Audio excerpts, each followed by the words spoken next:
നമസ്കാരം പ്രിയപ്പെട്ടവരെ. ഡൽഹിയിലെ ജന്തർ മന്ദറിൽ ഇന്ത്യയിലെ യുവത്വം, ഇന്ത്യയിലെ വിദ്യാർത്ഥികൾ നടത്തുന്ന സമര പോരാട്ടത്തിന് ഐക്യദാർഢ്യം പ്രഖ്യാപിച്ചുകൊണ്ട് രാഹുൽ ഗാന്ധിയുടെയും നേതൃത്വത്തിൽ കേരളത്തിലെയും ഇന്ത്യയിലെയും കോൺഗ്രസ് നേതാക്കൾ ഒരു പ്രതിഷേധവും സമരവും നടത്തിയിരുന്നു.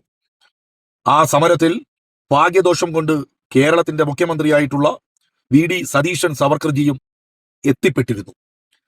മല്ലികാർജുൻ ഖാർഗെയുടെ പിറന്നാൾ ആഘോഷമാണ് എന്ന് പറഞ്ഞുകൊണ്ടാണ് ഖദറിനടിയിൽ കാവികളസവുമായി നടക്കുന്ന കോൺഗ്രസിന്റെ നേതാക്കളെ ഡൽഹിയിലേക്ക് രാഹുൽ ഗാന്ധിയും പ്രിയങ്ക ഗാന്ധിയും വിളിച്ചു വരുത്തിയതെന്നാണ് പുറത്തുവരുന്ന വാർത്തകൾ. കോൺഗ്രസിന്റെ നേതൃത്വത്തിൽ പ്രിയങ്ക ഗാന്ധിയുടെയും രാഹുൽ ഗാന്ധിയുടെയും നേതൃത്വത്തിൽ കോൺഗ്രസ് നേതാക്കൾ നടത്തിയ പ്രതിഷേധ സമരത്തിന്റെ വീഡിയോ നമ്മളൊക്കെ കണ്ടതാണ്. ഓരോ നേതാക്കളും മുഷ്ടി ചുരുട്ടി മുദ്രാവാക്യം വിളിക്കുമ്പോൾ ആ മുദ്രാവാക്യങ്ങൾ വിളിക്കുന്ന കോൺഗ്രസ് നേതാക്കളുടെ ഇടയിൽ കേരളത്തിന്റെ മുഖ്യമന്ത്രി വി.ഡി. സതീശൻ സവർക്കർജിയും ഉണ്ടായിരുന്നു. അദ്ദേഹത്തിന്റെ പെരുമാറ്റവും അദ്ദേഹത്തിന്റെ അസ്വസ്ഥതയും നമ്മൾ കണ്ടതാണ്.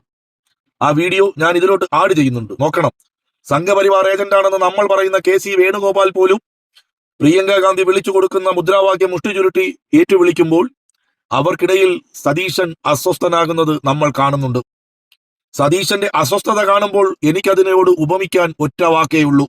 ഒരു പിതാവിനെ നാട്ടുകാർ കൂടിച്ചേർന്ന് തെറി വിളിക്കുമ്പോൾ, ഒരു പിതാവിനെ നാട്ടുകാരെല്ലാരും കൂടി ചേർന്ന് തെറി വിളിക്കുമ്പോൾ, ആക്ഷേപിക്കുമ്പോൾ, അപഹസിക്കുമ്പോൾ ആ ആൾക്കൂട്ടത്തിനിടയിൽപ്പെട്ടു പോയ ആ പിതാവിന്റെ മകന്റെ മാനസികാവസ്ഥയിലാണ് വി.ഡി. സതീശൻ അവിടെ നിൽക്കുന്നതെന്നാണ് കാണുമ്പോൾ തോന്നിപ്പോകുന്നത്. ഇതല്ലാതെ മറ്റൊരു ഉപമയും വി.ഡി. സതീശന്റെ ആ പ്രവർത്തിക്ക് ചേർക്കാനില്ല. കതർ ധരിച്ചുകൊണ്ട് കേരളം സംഘപരിവാറിന് പച്ചപ്പരവതാനി വിരിക്കാൻ സംഘപരിവാറുമായി ഡീലുണ്ടാക്കിയ സതീശനിൽ നിന്നും ഇതിൽ കൂടുതൽ നമ്മൾ പ്രതീക്ഷിക്കേണ്ടതില്ല. കൂടുതൽ പറയുന്നില്ല. എല്ലാവർക്കും നന്മകൾ നേരുന്നു.